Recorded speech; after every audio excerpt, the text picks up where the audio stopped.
പിറകോട്ട് പോകാതെ സലീമായ ഖൽബുമായി റബ്ബിന്റെ അടുത്തെത്താൻ കഴിയണം. ഖൽബ് എന്ന് പറയുന്ന വലിയൊരു വിസ്മയമാണ്. ഇമാം ഗസാലി റളിയല്ലാഹു അൻഹു പറഞ്ഞു, ഖൽബിലേക്ക് പിശാച് കയറിക്കൂടുന്നത് എളുപ്പമാർഗത്തിലൂടെയാണ്. നിന്റെ ജീവിതത്തിൽ ഏതിനാണ് നിനക്ക് അല്പം പിറകോട്ട് എന്നത് പിശാച് നോക്കും. അതിലൂടെ നിന്നെ സ്വാധീനിക്കാൻ നോക്കും. നീ നിസ്കാരത്തിൽ നല്ല ഉഷാറുള്ള നല്ല കരുത്തുള്ള ആളാണെങ്കിൽ പിശാച് നോക്കും. സക്കാത്ത് കൊടുക്കുന്നിടത്തും സ്വതക്ക കൊടുക്കുന്നിടത്തും ആളെങ്ങനെയാണ്, അതിൽ വീക്ക്നെസ് ഉണ്ടോ, അതിന്റെ പുറത്ത് കയറിയിട്ട് നിസ്കാരവും നിന്നെ പിന്തിപ്പിക്കും.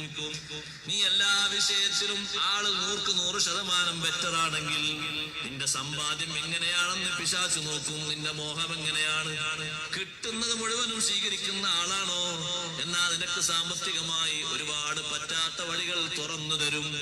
നീ നല്ല സൂക്ഷ്മശാലിയാണെങ്കിൽ സ്ഥാനമാനം കൊണ്ട് നിന്നെ നശിപ്പിക്കാൻ പറ്റുമെന്ന് നോക്കും. സ്ഥാനമാനങ്ങൾ കൊണ്ട് നീ വീഴില്ലേ, എന്നാ ദുനിയാവിന്റെ വേറൊരു സ്വഭാവമാണല്ലോ. നിനക്ക് പറ്റുന്ന അന്യ സ്ത്രീകളെ നിന്നോട് അടുപ്പിക്കാൻ വേണ്ടി അവൻ നോക്കും. അതിലും നീ വീഴുന്നില്ലേ.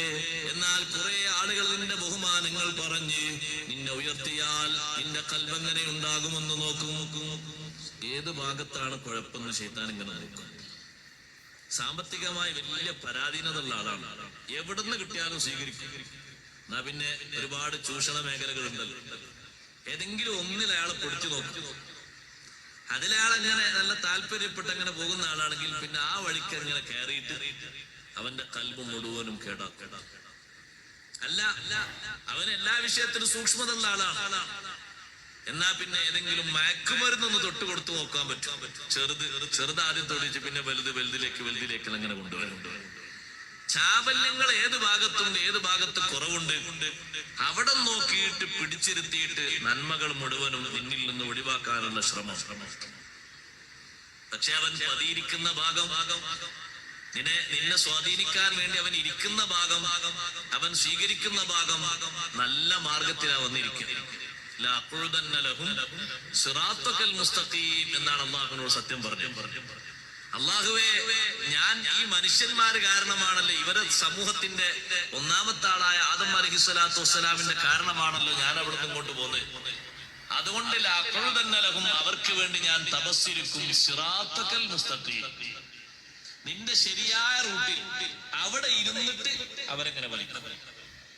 അങ്ങനെയാ ശരിയായ റൂട്ടിൽ ഇരുന്നിട്ട് എങ്ങനെ അവന് വലിക്കാൻ പറ്റും? ആ ശരിയായ റൂട്ടിൽ തന്നെ വ്യത്യസ്ത ദറജകൾ ഉണ്ടാകും. ഒരു ഈമാനിൽ നിന്നൊരു ഇഞ്ച് പിറകോട്ട് പോകാം. പല രൂപത്തിലും ചതിയുണ്ട്. സാമ്പത്തികമായിട്ട് ഒരാളെ സഹായിച്ചു, പിന്നീട് ഒരു ആവശ്യം വന്നപ്പോ മൈൻഡ് ചെയ്യാതെ ഫോൺ പോലും എടുക്കാതെ അകറ്റി നിർത്തുന്നവർ, അങ്ങേയറ്റം വിശ്വസിക്കുകയും കൂടെ നിൽക്കുകയും എല്ലാ പ്രതിസന്ധികളും സഹിച്ച് പാറ പോലെ കൂടെ നിൽക്കുകയും കൊല്ലങ്ങൾക്കപ്പുറം അവിഹിതങ്ങളിലൂടെ മറ്റു റിലേഷൻഷിപ്പുകളിലൂടെ ഉള്ളു തകർത്ത് ചതിക്കുന്നവർ. പല രൂപത്തിലും മനുഷ്യന്മാർ ചതിക്കപ്പെടാറുണ്ട്. ഇങ്ങനെ എല്ലായിടത്തുനിന്നും ചതിക്കപ്പെടുമ്പോൾ ഉണ്ടാകുന്ന അങ്ങേയറ്റത്തൊരു മാനസികാവസ്ഥയുണ്ട്. അത് അനുഭവിക്കുന്നവർക്കല്ലാതെ അത് എക്സ്പ്ലെയിൻ ചെയ്യാൻ, വിശദീകരിക്കാൻ സാധ്യമല്ല. ഉരുകി സ്വയമേ ഇല്ലാതാകുന്ന ഒരവസ്ഥയുണ്ട്. മനുഷ്യന്മാരെ ചതിക്കുന്നതിലൂടെ അവരെ ഒന്നിച്ച് കൊല്ലുകയാണ് എന്ന് പ്രത്യേകം മനസ്സിലാക്കുക. ഇങ്ങനെ ചതിക്കപ്പെട്ട ആളുകളോടാണ് ഒരു കാര്യം മനസ്സിലാക്കുക: നിങ്ങൾ കരഞ്ഞിട്ടുണ്ടെങ്കിൽ അയാളും കരയേണ്ടി വരും. നിങ്ങൾ വേദനിച്ചിട്ടുണ്ടെങ്കിൽ അവളും വേദനിക്കും.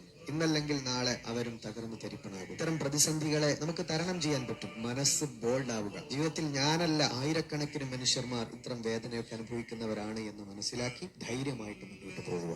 മനുഷ്യർ ചതിക്കും. നിബിധങ്ങൾ പറഞ്ഞു തരികയാണ്, അള്ളാഹുവിനെ പേടിച്ചുകൊണ്ട് നിന്റെ കണ്ണിൽ നിന്നും ഒരിറ്റ കണ്ണുനീര് വെളിയിലോട്ട് വന്ന നിന്റെ മേൽ നരകം ഹറാമാണെന്ന് നബി മുഹമ്മദ് മുസ്തഫ.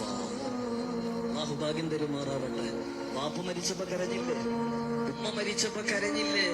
പ്രിയപ്പെട്ടവര് മരിച്ചെന്ന് കേൾക്കുമ്പോൾ കരയാറുണ്ടല്ലോ. എന്തേ പടച്ചവനെ ഓർത്തിട്ടൊരു തുള്ളി കണ്ണുനീര് വരുന്നില്ല? ഞാൻ എന്നോട് ചോദിക്കുകയാണ്, എന്തേ റബ്ബിനെ ഓർത്തിട്ടൊരു തുള്ളി കണ്ണുനീര് വരുന്നില്ല? ഇത്രയെല്ലാം പാപങ്ങൾ ചെയ്തിട്ടും ഒന്നും നിനക്ക് വരുത്താതെ ഇതിലൂടെ പടച്ചവൻ നിന്നെ നടത്തുന്നില്ലേ? ഇപ്പോഴും ശ്വസിക്കാൻ അല്ലാഹു ആയി തന്നില്ലേ? നല്ല ഭക്ഷണം നിനക്ക് തന്നില്ലേ? എന്തേ റബ്ബിനോട് സ്വന്തം നഫ്സിനോട് ചോദിക്കുവാപ്പ. നല്ല ജോലി പടച്ചവൻ തന്നല്ലോ, അല്ലാഹു നല്ലൊരു ഭാര്യയെ തന്നല്ലോ, നിങ്ങളെ നല്ലൊരു ഭർത്താവിനെ പടച്ചവൻ തന്നില്ലേ? നല്ല മക്കളെ പടച്ചവൻ തന്നില്ലേ? മറ്റൊരുത്തന്റെ മുന്നിൽ കൈനീട്ടി യാചിച്ച് ജീവിക്കേണ്ട ഗതികേട് പടച്ചവൻ നിനക്ക് വരുത്തിയില്ലേ?